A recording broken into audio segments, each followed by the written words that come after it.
Dr. Rocco from the TU Delft Center for the Just City. Today I want to introduce a practical and conceptual tool we've developed to support more democratic, inclusive, and strategic urban planning. It's called the TU Delft Spatial Planning Cycle, but this isn't just a planning checklist.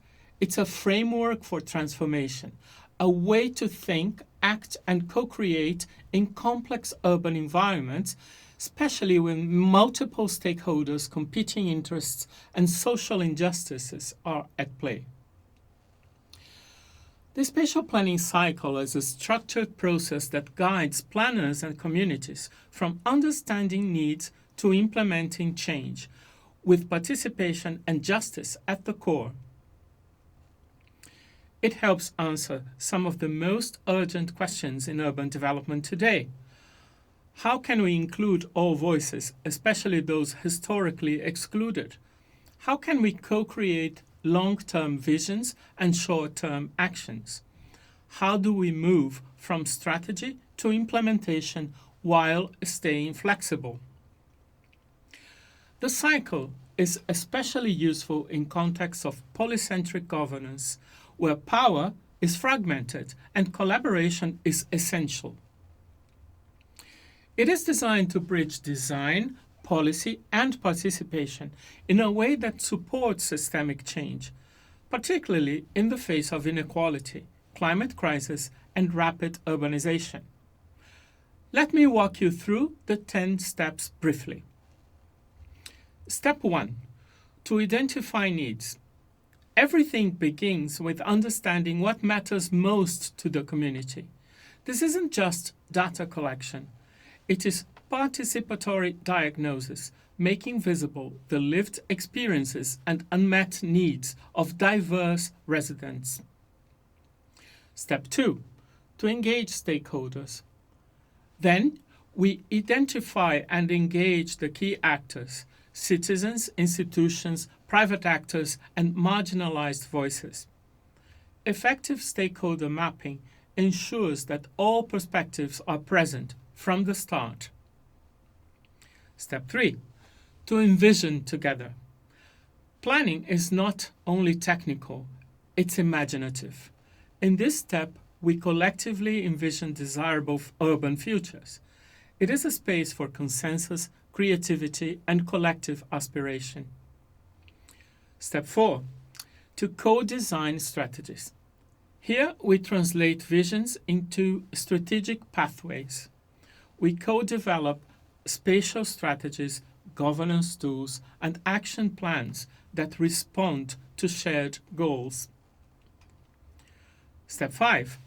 To evaluate feasibility and impact. We must stay grounded. We assess the technical, financial, and institutional feasibility of our strategies alongside their potential social and ecological impacts. Step 6. To co-design policy. Policy isn't just for governments. In this phase, we co-create the rules and frameworks that support implementation, embedding justice, equity, and community ownership. Step 7. To co-design interventions. We now get tactical. We co-design specific interventions, streets, parks, housing services, ensuring they are context-sensitive and community-informed. Step 8. To implement and test prototypes. Before scaling up, we prototype. This allows for testing, iteration, and learning, so that ideas can evolve before large-scale rollout. Step 9. To evaluate. Evaluation is not a formality. We gather feedback, listen to outcomes, and reflect with stakeholders.